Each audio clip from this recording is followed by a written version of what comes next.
Morning all of my future nursing officers, myself Sarita. आज हम study करेंगे mental health nursing या फिर इसको हम बोलते हैं साइकेट्रिक। फर्स्ट मेंटल हॉस्पिटल जो अपना एस्टेब्लिश हुआ था 1773 के अंदर। फर्स्ट जो साइकेट्रिक नर्स थी उसको हम जानते हैं लिंडा रिचार्ड के नाम से। जो अपना फादर ऑफ साइकेट्री है उसका नाम है बेंजामिन रस। अपना फर्स्ट जो मेंटल हॉस्पिटल है 1773 के अंदर first mental hospital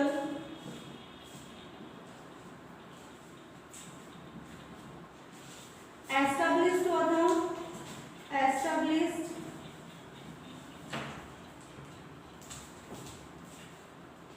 William works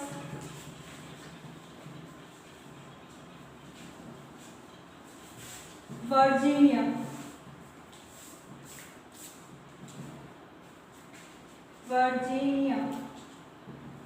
William works Virginia America में। पहला जो अपना मेंटल हॉस्पिटल सेटअप हुआ था या बिल्डअप या जो एस्टेब्लिश हुआ था विलियम वर्क्स वर्जीनिया अमेरिका के अंदर।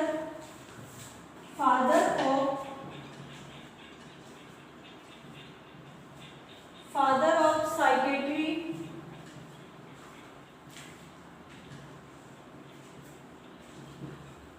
बेंजामिन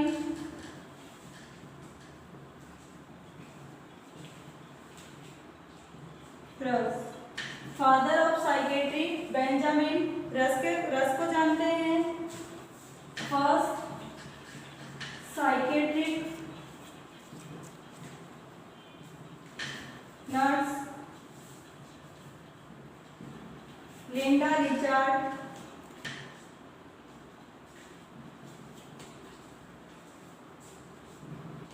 लिंडा रिचार्ड को फर्स्ट साइकेट्रिक नर्स के नाम से जानते हैं। फिर 1946 में बोर कमेटी के रिकमेंडेशन पे इंडिया के अंदर 5 मेंटल हॉस्पिटल एस्टेब्लिश्ड हुए थे। 1946 बोर कमेटी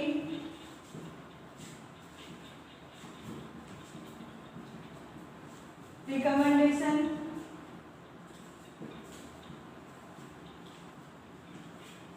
बोर कमेटी के रिकमेंडेशन पे इंडिया के अंदर 5 मेंटल हॉस्पिटल एस्टेब्लिश हुए थे। फर्स्ट 1947 में अमृतसर के अंदर मेंटल हॉस्पिटल एस्टेब्लिश हुआ था। सेकंड 1953 को हैदराबाद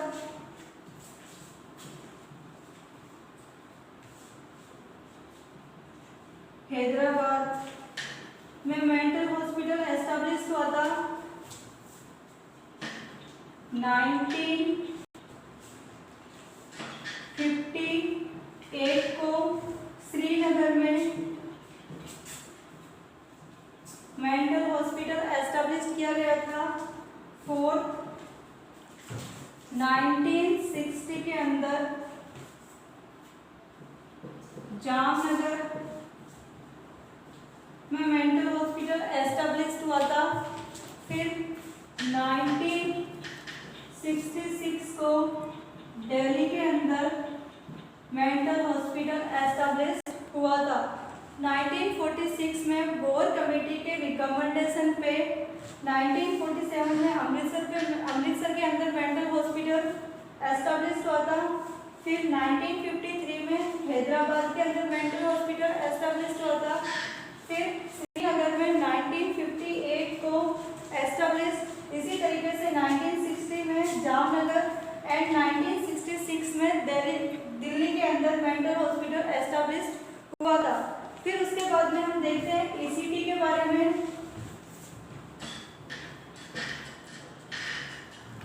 ईसीटी का पूरा नाम, अगर एग्जाम में ईसीटी का पूरा नाम तो ईसीटी का पूरा नाम होता है इलेक्ट्रो कन्वल्सिव थेरेपी। ईसीटी का पूरा नाम है इलेक्ट्रोकन्वल्सिव थेरेपी।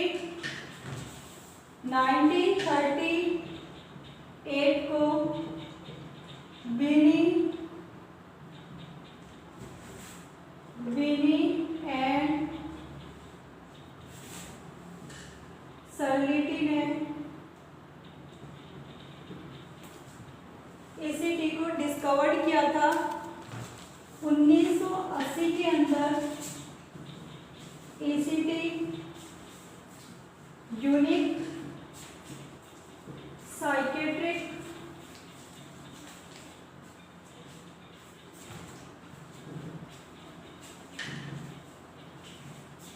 ट्रीटमेंट के लिए यूज किया गया था। ईसीटी का इंडिकेशन पूछा जाता है एग्जाम के अंदर। तो ईसीटी का जो इंडिकेशन होता है या तो अपने एग्जाम में आता है मेजर डिप्रेशन वाले पेशेंट को ईसीटी दी जाती है, या फिर मेजर डिप्रेशन की जगह या फिर आता है सुसाइडल आइडिया। अगर किसी पर्सन के अंदर बार बार सुसाइड करने का आइडिया आता है या फिर वो मेजर डिप्रेशन के अंदर है तो उस पेशेंट को ईसीटी दी जाती है। ये तो हुआ ईसीटी का इंडिकेशन। फिर एक अपने एग्जाम में क्वेश्चन पूछा जाता है absolute contraindication. Absolute contraindication ECT का। अगर ईसीटी का आपसे एब्सोल्यूट कॉन्ट्राइंडिकेशन पूछे तो इसका कॉन्ट्राइंडिकेशन होता है इंक्रीज आईसीपी। अगर किसी पेशेंट के अंदर इंट्राक्रेनियल प्रेशर बढ़ा हुआ है तो उस पेशेंट को ईसीटी नहीं दी जाती है। तो ये इसका हुआ एब्सोल्यूट कॉन्ट्राइंडिकेशन। या फिर आता है कि जब ईसीटी देते हैं अपन, पहले दी जाती थी डायरेक्ट ईसीटी, अब डायरेक्ट ईसीटी को प्रीफर नहीं करते हैं, उसकी जगह हम मॉडिफाइड ईसीटी देते हैं। और मॉडिफाइड ईसीटी के अंदर हम ड्रग्स का भी यूज में लेते हैं। तो इसके अंदर जो ड्रग की जो सीक्वेंस पूछी जाती है तो 3 टाइप की यहाँ पे ड्रग अपन यूज में लेते हैं। पहली जो इसकी ड्रग आती है ईसीटी के अंदर जो ड्रग देते हैं, ईसीटी में जो ड्रग देते हैं, पहली जो ड्रग आती है उसको हम बोलते हैं एट्रोपिन सल्फेट। जो ईसीटी के अंदर एट्रोपिन सल्फेट दी जाती है, ये ड्रग पेशेंट के ओरोफेरिंजियल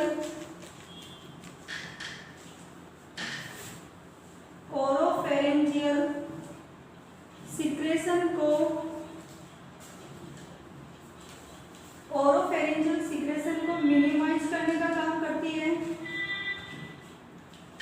पेशेंट के अंदर ओरोफेरिंजियल सिक्रेशन ना के बराबर होंगे या फिर होंगे नहीं। दूसरा, एट्रोपिन सल्फेट के अलावा जो दूसरी ड्रग दी जाती है उसको हम बोलते हैं thiopental sodium. Thiopental sodium anaesthetic agent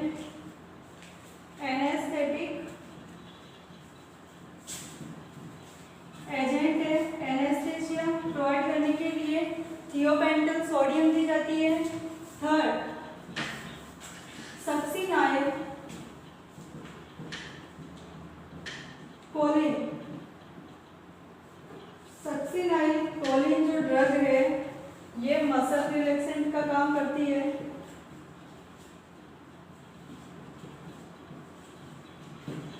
ये हुई ईसीटी के अंदर जो अपन मॉडिफाइड टाइप की जो ईसीटी देते हैं उसके अंदर जो ड्रग यूज में लेते हैं। पहली जो ड्रग अपन ने पढ़ी एट्रोपिन सल्फेट ओरोफेरिंजियल सिक्रेशन को मिनिमाइज करने का काम करती है। दूसरा, थियोपेंटल सोडियम जो सोडियम होती है वो एक एनेस्थेटिक एजेंट होती है। थर्ड जो अपनी ड्रग आती है सक्सिनाइल कोलिन मसल रिलैक्सेंट का काम करती है।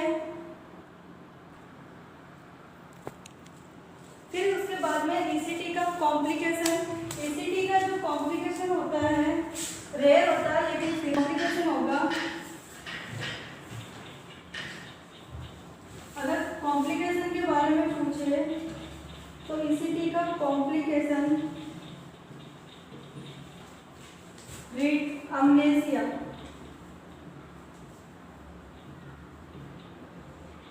रिट्रोग्रेड अमनेसिया की कंडीशन पाई जाती है और वो भी रेयर होती है। फिर अपन उसके बारे में बात करते हैं न्यूरोट्रांसमीटर के बारे में। एग्जाम में पूछा जाता है जैसे कि अगर डोपामीन का लेवल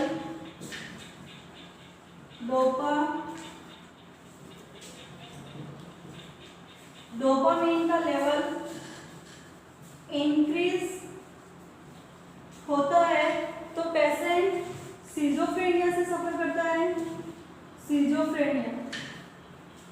सिजोफ्रेनिया वाले पेशेंट के अंदर डोपामीन का लेवल इंक्रीज होता है, जबकि डोपामीन का लेवल डिक्रीज पार्किंसन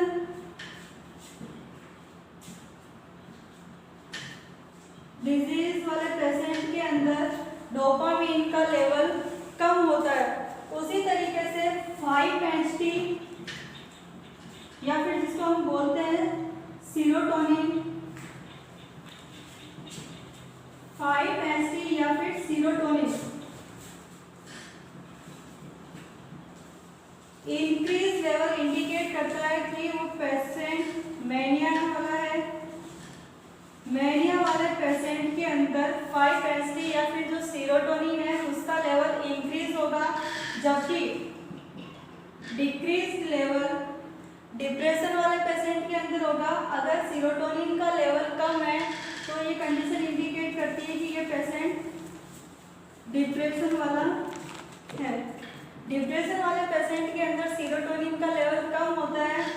फिर अपना आता है गाबा। गाबा की एग्जाम में फुल फॉर्म भी पूछी जाती है। गाबा की फुल फॉर्म होती है गामा एमिनो ब्यूटेरिक एसिड। अगर इसका लेवल कम है, गाबा का लेवल अगर कम होता है तो ये कंडीशन इंडिकेट करती है कि पेशेंट एंजाइटी से सफर कर रहा है। जिस पेशेंट के अंदर एंजाइटी की कंडीशन प्रेजेंट होती है उसके अंदर गाबा का लेवल कम होता है। उसी तरीके से एक अपना न्यूरोट्रांसमीटर और आता है एसिटाइल कोलिन। एसिटाइल कोलिन वाले का लेवल अगर ज्यादा है तो एसिटाइल का अगर लेवल डिक्रीज है तो ये कंडीशन इंडिकेट करती है कि पेशेंट के अंदर अमनेसिया है, डिमेंशिया। अगर एसिटाइल कोलिन का लेवल अगर डिक्रीज है तो कंडीशन इंडिकेट करती है कि पेशेंट डिमेंशिया से सफर कर रहा है। ये तो हुई थी अपने इम्पोर्टेंट न्यूरोट्रांसमीटर की बात। फिर अपने आते हैं कुछ ड्रग्स के बारे में। तो फर्स्ट जो एंटी डिप्रेसेंट जो ड्रग है उसका नाम है इमिप्रामाइन। ऐसी ड्रग जो डिप्रेशन के लेवल को कम करती है या फिर डिप्रेशन के अगेंस्ट में वर्क करती है, उस मेडिसिन को हम बोलते हैं एंटी डिप्रेसेंट। एंटी डिप्रेसेंट का मतलब डिप्रेशन के अगेंस्ट में काम करी, उस मेडिसिन को हमने कहा एंटी डिप्रेसेंट। अपने एग्जाम में आता है फर्स्ट एंटी डिप्रेसेंट। तो फर्स्ट एंटी डिप्रेसेंट जो मेडिसिन है उसका नाम है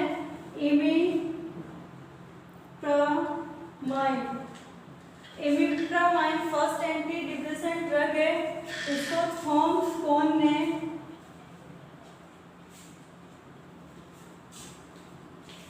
1958 के अंदर डिस्कवर किया था। फिर एक आता है अपने एंटी साइकोटिक से रिलेटेड। एंटी साइकोटिक जिसको हम न्यूरोलेप्टिक्स या फिर मेजर ट्रैंक्विलाइजर के नाम से भी जानते हैं। जो फर्स्ट एंटी साइकोटिक है उसका नाम है CPZ means chlorpromazine. Chlorpromazine first anti psychotic drug है। फिर एक आता है एंटीसाइकोटिक के अंदर, एंटीसाइकोटिक का साइड इफेक्ट, एंटीसाइकोटिक का जो साइड इफेक्ट होगा वो है EPS, या फिर कभी कभार पूछता है कि हेलिपेरिडोल का साइड इफेक्ट क्या है, तो हेलिपेरिडोल का जो साइड इफेक्ट होता है वो होता है EPS, मतलब एक्स्ट्रा पिरामिडल सिम्टम्स या सिंड्रोम। एक्स्ट्रा पिरामिडल सिम्टम्स कौन कॉज करता है? एंटीसाइकोटिक या फिर जो अपन हेलिपेरिडोल लेते हैं वो EPS को कॉज करती है। तो ये अपने एंटीसाइकोटिक से रिलेटेड, और जो फर्स्ट अपनी एंटीसाइकोटिक जो ड्रग है उसका नाम है CPZ। फिर एक अपने आता है कि मैनिया की जो ड्रग ऑफ चॉइस है वो कौन सी होती है, तो मैनिया की जो ड्रग ऑफ चॉइस होगी उसका नाम है लिथियम। तो अपने लिथियम का ड्रग ऑफ चॉइस भी पूछते हैं या फिर पूछते हैं इसका लेवल। तो मैनिया की जो ड्रग ऑफ चॉइस है उसका नाम है लिथियम। लिथियम को मैनिया की ड्रग ऑफ चॉइस के नाम से भी जानते हैं, और इसका सीरम लिथियम लेवल भी up to another rapid shift from one topic to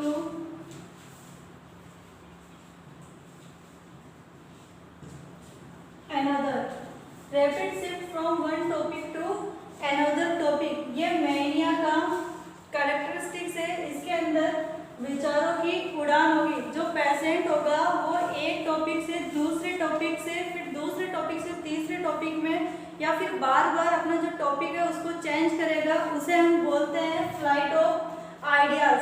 एक अपने आता है डेल्यूजन ऑफ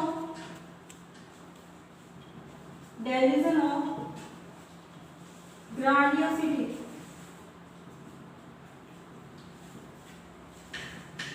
डेल्यूजन ऑफ ग्रांडियोसिटी ये भी मैनिया के अंदर ही देखने को मिलता है। ग्रांडियोसिटी का मतलब होता है कि पर्सन है वो अपना सेल्फ इम्पोर्टेंट आइडियाज देगा या फिर अपने ये मतलब बढ़ाइयाँ ज़्यादा करेगा, उसे हम बोलते हैं डेल्यूजन ऑफ ग्रांडियोसिटी।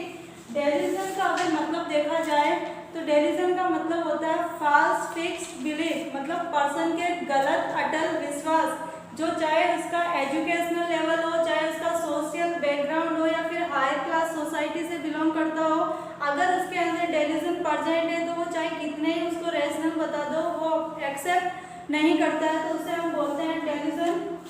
और अगर यही उसका सेल्फ इम्पोर्टेंट आइडियाज अगर आ जाता है, अपने आप को प्राइम मिनिस्टर समझना या फिर खुद को रूल मेकर समझना, खुद रूल मेकर होगा लेकिन फॉलोवर नहीं होगा, ये सारे साइन सिम्टम आते हैं मैनिया वाले पेशेंट के अंदर, क्योंकि उसके अंदर डेल्यूजन ऑफ ग्रांडियोसिटी प्रेजेंट है। तो यहाँ पे डेल्यूजन का मतलब होता है फॉल्स फिक्स्ड बिलीफ, एंड ग्रांडियोसिटी का मतलब होता है सेल्फ इम्पोर्टेंट आइडियाज। तो पर्सन को एक ऐसा डेल्यूजन होगा जिसके अंदर उसके सेल्फ इम्पोर्टेंट आइडियाज आएंगे, तो ये भी कैरेक्टरिस्टिक्स जो होता है वो मैनिया का ही होता है। फिर उसके बाद में एक कंडीशन आती है अपने डिप्रेशन की। तो डिप्रेशन का मतलब होता है डिप्रेशन, जिसको अवसाद बोला जाता है। डिप्रेशन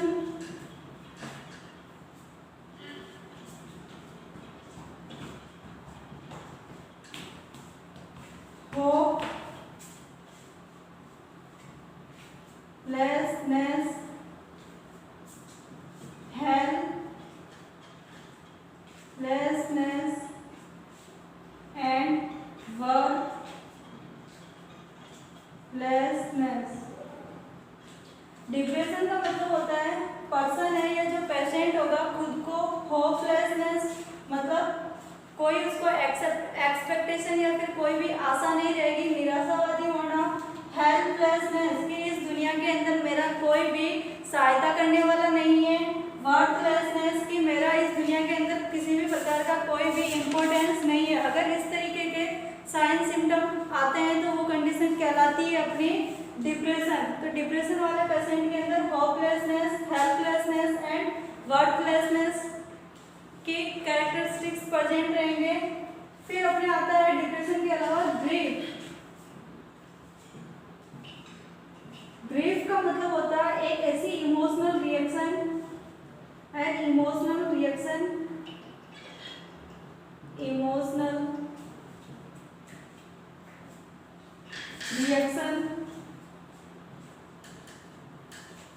टुवर्ड्स लव ऑब्जेक्ट और थिंग। किसी भी लव ऑब्जेक्ट या फिर कोई थिंग, चाहे कोई पर्सन हो सकता है, कोई ऑब्जेक्ट हो सकता है या फिर कोई थिंग, उसके प्रति जो इमोशनल रिएक्शन होती है उसको हम बोलते हैं ग्रीफ। अगर किसी पर्सन का कोई लॉस हो जाए, इमोशनल रिएक्शन हुई है किसकी तरफ, टुवर्ड्स लव ऑब्जेक्ट और थिंग, क्यों हुई, क्योंकि उसका यहाँ पे क्या हुआ है, लॉस हुआ है। लॉस होने के कारण एक ऐसी इमोशनल रिएक्शन, चाहे वो उसका लव ऑब्जेक्ट हो सकता है या फिर थिंग हो सकती है, उससे हम बोलते हैं ग्रीफ। तो ग्रीफ की भी मतलब 5 स्टेजेस होती है जो कुबलर-रोस ने दी थी। ग्रीफ की स्टेजेस यह भी एग्जाम में पूछा जाता है। 5 स्टेज थी according to कुबलर-रोस।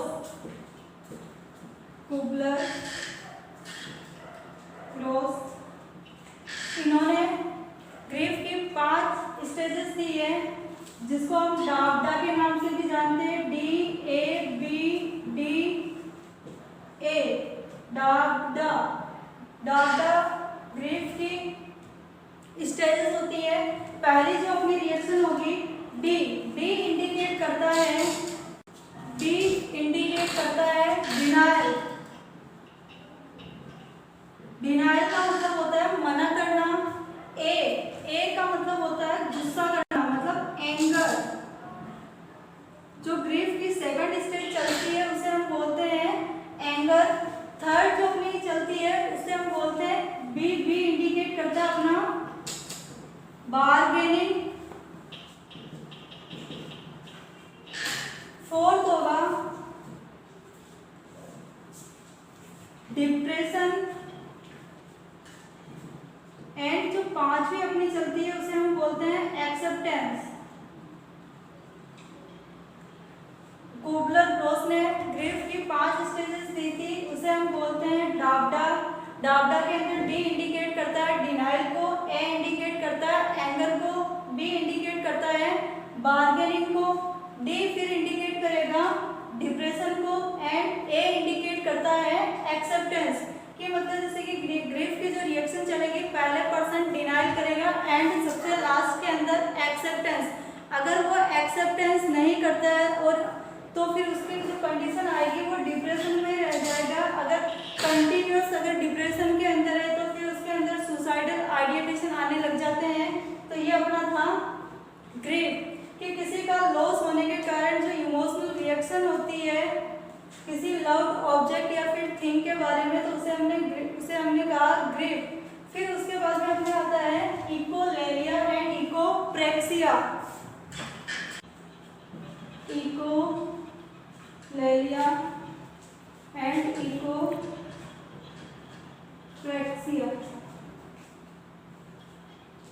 इकोलेरिया related to speech है और ये एक्शन से रिलेटेड है। इकोलेरिया का मतलब होता है कि pathological repetition of any words या सेंटेंस। अगर कोई भी पेशेंट है बार बार अगर पैरट के तरह अगर वर्ड्स का रिपीटिशन करता है तो उस कंडीशन को हम बोलते हैं इकोलेरिया। जबकि अगर कोई पर्सन है वो एक्शन का बार बार रिपीटिशन करता है या फिर इमिटेशन करता है, मतलब नकल करना किसी एक्शन को, तो उसे हम बोलते हैं इकोप्रेक्सिया। इसका मीन्स होगा pathological repetition of pathological repetition of sentence और वर्ड्स। इकोप्रेक्सिया रिलेटेड था अपना एक्शन से, तो यहाँ पे इमिटेशन होगा, इमिटेशन ऑफ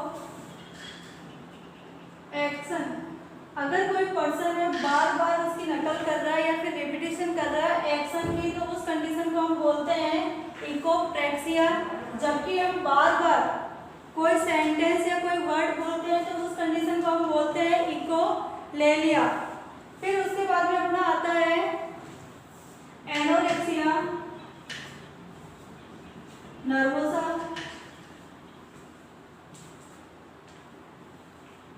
ये क्वेश्चन भी अपने एग्जाम में आता है।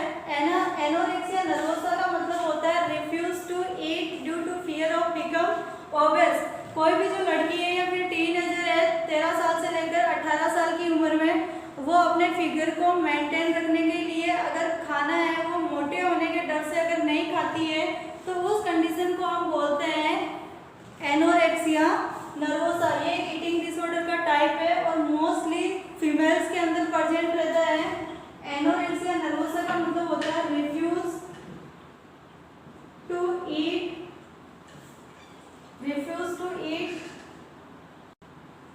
Due to fear of become obese. और कंडीशन जो प्रेजेंट होती है वो फीमेल के अंदर प्रेजेंट रहती है। Refuse to eat due to fear of become obese, मोटे होने के डर से अगर खाना नहीं खाते हैं तो उस कंडीशन को हम बोलते हैं एनोरेक्सिया नर्वोसा। फिर अपना एनोरेक्सिया नर्वोसा के बाद में अपन देखते हैं कुछ थेरेपी के बारे में, जैसे कि aversion therapy. Aversion therapy, aversion therapy का दूसरा नाम पेयर थेरेपी है। ये चाइल्डहुड डिसऑर्डर या फिर मोस्टली अल्कोहल वाले पेशेंट के अंदर यूज में ली जाती है। एक अनप्लीजेंट ऑब्जेक्ट रहेगा, एक प्लीजेंट।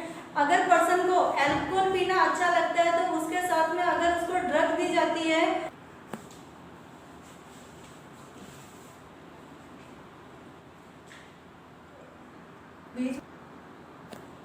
एवर्जन थेरेपी को हम पेयर थेरेपी के नाम से भी जानते हैं। इसके अंदर जो कंडीशन होती है, एक प्लीजेंट स्टिमुलस रहेगा, दूसरा अनप्लीजेंट स्टिमुलस रहेगा। पर्सन को अल्कोहल पीना अच्छा लगता है लेकिन उसके साथ में अगर उसको अनप्लीजेंट अगर कोई ड्रग दी जाती है तो ये थेरेपी अपनी कहलाती है एवर्जन थेरेपी। फिर एक आती है अपनी थेराप्यूटिक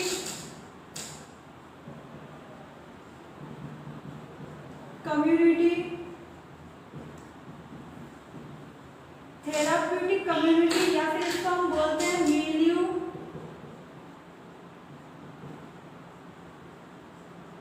थेरेपी। थेराप्यूटिक कम्युनिटी या फिर इसको हम बोलते हैं मिलियू थेरेपी। इसको डिस्कवर किसने किया? Maxwell John. मैक्सवेल जॉन ने थेराप्यूटिक कम्युनिटी को या फिर जो मिलियू थेरेपी है उसको डिस्कवर किया था। फिर एक अपने आता है हिप्नोथेरेपी। तो हिप्नोथेरेपी जो है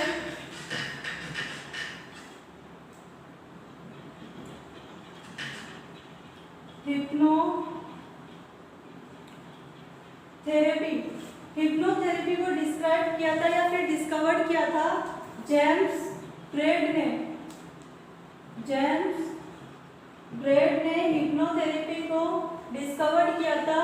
और जो हिप्नो वर्ड है इसका मीन्स होता है इंड्यूस। इंड्यूस करना मतलब स्लीप, स्लीप को इंड्यूस करवाना कहलाता है हिप्नोथेरेपी। और ये जो थेरेपी है वो दी थी जेम्स ब्रेड ने। और जो थेराप्यूटिक कम्युनिटी या फिर जिसको हम मिलियू थेरेपी बोलते हैं, ये थेरेपी दी थी मैक्सवेल जॉन ने। आज हमने साइकेट्री के कुछ गोल्डन की पॉइंट्स के बारे में स्टडी करी थी जो बार बार एग्जाम के अंदर आते हैं और जो साइकेट्री के पर्पज से भी इम्पोर्टेंट थे।